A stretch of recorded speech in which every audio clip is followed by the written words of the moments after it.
So our business kind of started in a weird way. I was always looking for snacks that were just natural. They didn't have any sugars, and I want to stay fit. I keep gaining weight no matter what I do.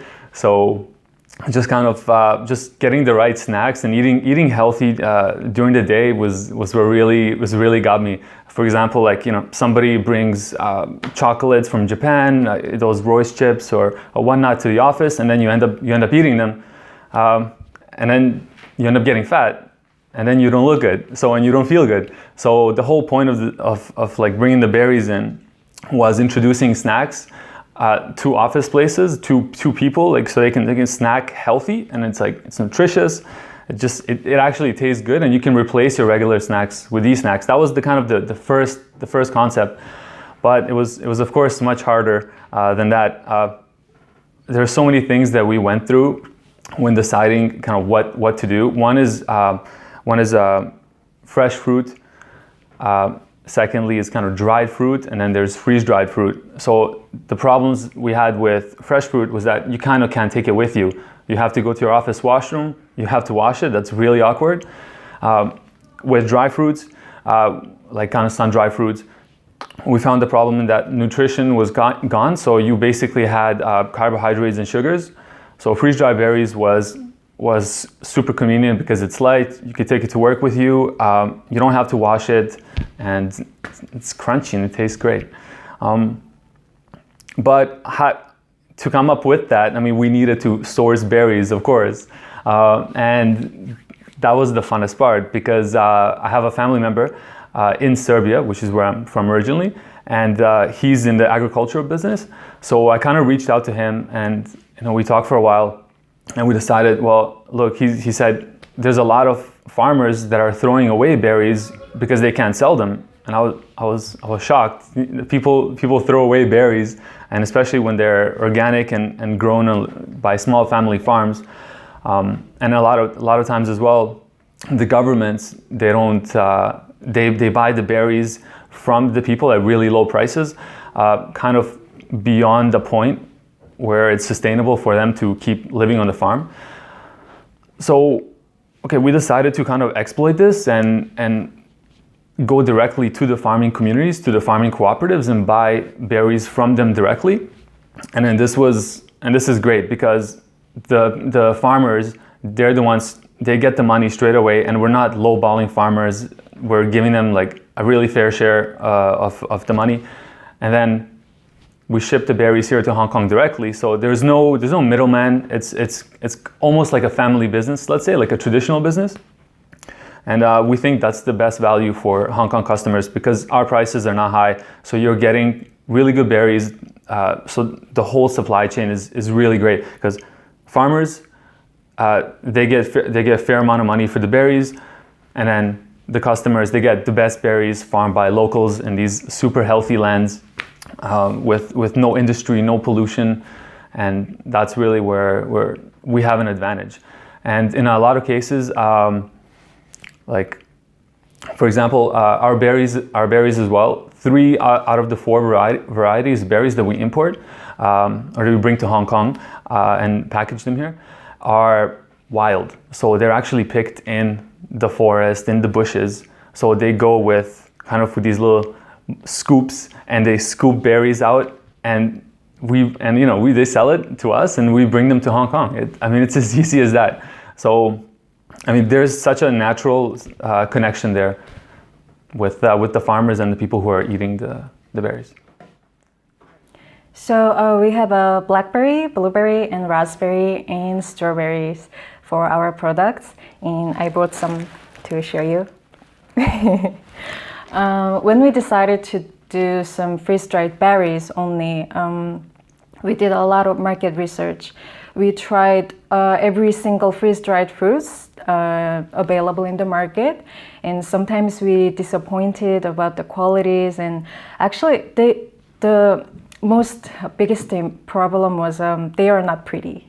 So they were all packaged in the paper bag, plastic bag, and they are just hiding their appearance. So when we first tried our samples from Serbia, we were thrilled to see some pretty freeze-dried fruits. So we wanted to show the contents to our customers. So we really wanted to have a transparent package. That's why we were so struggling about the packaging. And finally, we come up with the idea of having a cup, plastic cup. So in this packaging, we are solving two problems. Actually, plastic cup, the shape itself will protect you the contents. It's not going to be crushed into the bags. And this will solve the problem also to eat conveniently, more conveniently, because those berries and other fruits with a high in colors, those are dried berries, so there will be some like color powders inside of the contents. So whenever you put it out from the bag, the fruits, your finger will be stained. So we come up with those plastic cups, so you can just eat directly from the cup. I will show you. So there's a lid, so you can have it with a proof, moist proof, when you have something left inside. And you just remove the plastic seal, and there you go. The biggest struggle we had as a business is finding the right packaging, the eco-friendly packaging. Initially, we started off, and we still have the belief in that every company should be 100% eco-friendly and should have a focus on the environment, on the future. And this was what was really hard for us, was to swallow the fact that we couldn't have 100% compostable packaging. That was one of the biggest challenges. So initially we wanted to use PLA packaging, which is a plastic made out of cornstarch, but we ended up switching to the regular consumer plastic, which is polypropylene with PP. It is recyclable, but we wanted to be compostable, and that was the biggest challenge. So the PLA we found through our own experiments by leaving it outside, and also through research, is that it allows about 5% of the moisture of the body weight of the content to enter the packaging. So as having freeze-dried berries, we obviously can't have any moisture going in, because it spoils the freshness, the crunchiness of the berries. So we had to go and use regular plastic. There was just no other alternative. We reached out to professors. We scoured the internet. It was a full-on research, and it took, I'm gonna say, probably 3 or 4 months to research this. And we had many arguments within our team about the direction we should go, whether we should do this business at all, because we're using plastic. At the end, we decided that it is better to start with the plastic, and then evolve as the technology evolves on. With hopefully in the future there'll be more technologies that we can use that make our packaging 100% compostable, and then it can be used and disposed and not hurt the environment. We have a two-way sales right now. So one is B2B, and there are a lot of business needs those berries, high quality berries. For example, like restaurants or dessert shop or cafe. And actually we are reaching out to them one by one, and we are already collaborating with them. And actually there are like healthy food, healthy snacks community existing in Hong Kong, and we are stepping our games to those communities. So it's really fun to hang out with those people who actually are concerned about the health and wellness. And we are creating some other community in the social media. Currently we have one very good B2B client, and we're selling quite a few berries with them. They buy bulk, and they buy our cups, like our labeled cups. So this customer is great because they cook with our product, and they sell their cakes. They're a cooking class and an ingredient e-commerce business. So every time they have classes for cooking, people come in, kids come in, and they get exposed to our product because they're using our product to make cakes, to make energy balls. So this has been really great for us for promotion, and we found that collaborating with other businesses, we kind of get to take on some of their customers, become our customers because they get exposed to our brand. So this is one of the strategies we've been employing, is teaming up with other businesses, so B2B. As well, and this is my favorite part, is just pure face-to-face hustling, which means I actually got a person in our building on the elevator pitch 101. I sold berries in the elevator. I sold berries in Marks and Spencer's. I'm just talking with people, and hey, I have my own business, and I sell berries. They're really good. They're super high quality.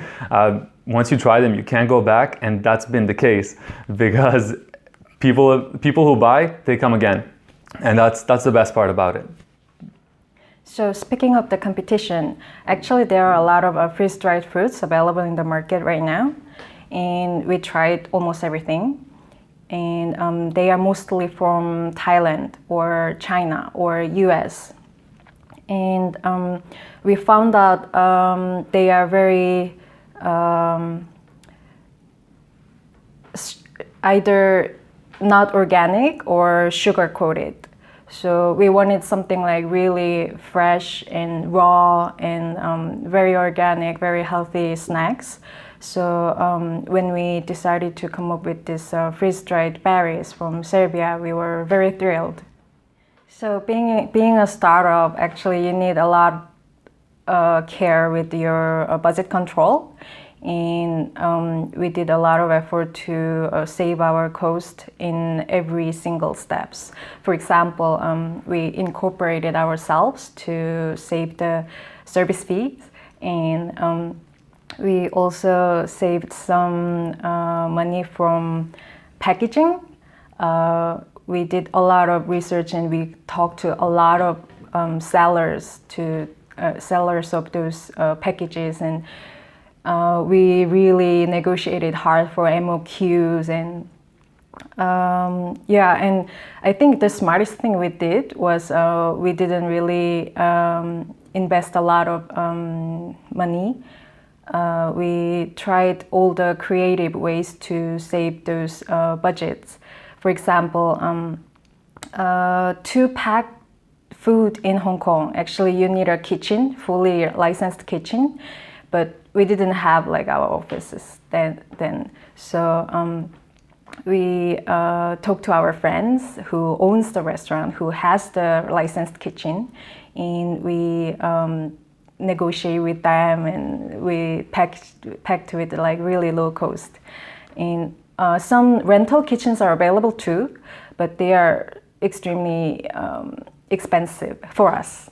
So you just being a startup, you really want to squeeze your budgets in every steps, and that's why we come up with the freeze-dried berries idea too, because we also want to source some fresh fruits, but then we need all those refrigerated and or AC containers and those freezer to store them. So we decided to go first on the freeze-dried berries, and our next step will be fresh fruits or frozen fruits or like any other snacks with berries. So with the price, when we did some market research, there was some levels to the quality of the fruits, because some freeze-dried fruits were from like Thailand or China. They were quite cheap in the market, and some organic fruits from US, and they were pretty expensive. But our product is, I think, no, it's not. I believe it's the best quality in the world, because it's organic and it's a widely grown in the nature without any pollution. So we believe our berries have a highest quality in the market. but we didn't want to charge too much for the consumers. So we matched the price with those products available in the market, but not too low because they were a bit low quality with sugars added and preservatives. Well, so far in our experience, our customers are very loyal. They always come back to buy more berries and different kinds too, try other things from us. So we are having a goal to have returning loyal customers, maybe like 300 people a month buying those berries. Like those returning customers, they consume berries like almost every day. So let's say there are some occasional consumers and there are loyal consumers who has berries like every day. So let's just assume that our average is our customers are having those berries 1 cup per 2 days. So it will make one person consumes 15 cups of berries a month. And if we have like 300 loyal customers who consumes like 15 cups a month, it will generate almost like 150K Hong Kong dollars revenue a month. So when I was living in Canada, in Toronto, I had a little business I started with my friend, which was exporting ice wine to Europe. This worked for a while. We didn't make much money. It worked for a while, but we decided to close it down and go our separate ways. And just coincidentally, I got moved to Hong Kong. And that friend of mine, he ended up doing an MBA at Rothman School of Business. I ended up going into Hong Kong U's MBA program. And going into the program, I always knew the end goal for me was to leave my day job. I'm an engineer by day. To leave my day job and just focus on something that I love that helps people. And this is exactly that. Being stuck in a cubicle and just working around the clock really hurt me. I'm doing the same thing, but I'm working. I decided to close my hours down a bit. I'm working 9 to 6 unless required. I'll work OT, but in general, I go home and I do my own business. I work on my own business, and I mean, it's a 24/7 job. I work on the weekends. Last night I was working on fixing some things on the website. I was up till like midnight. It's like every day is like that. There is no separation between my personal life and like my work. It's kind of like combined together, and I don't mind it that way. I like staying busy. And it's been a really good challenge, and I hope in the near future, in the next year or two, I can leave my job full time and just focus on the business, and hopefully, get more businesses and enjoy life. My only advice to upcoming entrepreneurs would be to not quit their day job, because you need to have money to support the business, because in a lot of cases you're not going to get investments. Don't be too optimistic.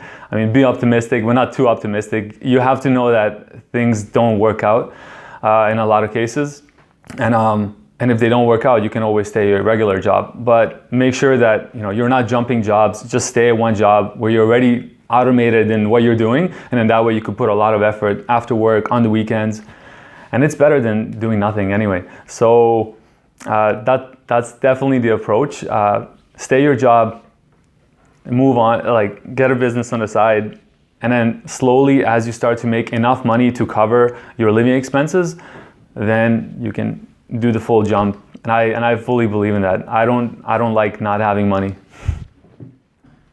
Well, I moved to Hong Kong 3 years ago to start my MBA program here, and I would never thought that I would start my own business one day, because the country where I'm from, Korea, we don't really have a lot of young entrepreneurs, and people just want to be civil servant or like work for like big corporate. So I was very stunned when I studied in Hong Kong. Actually, there are a lot of young people who wants to change the world with only one idea.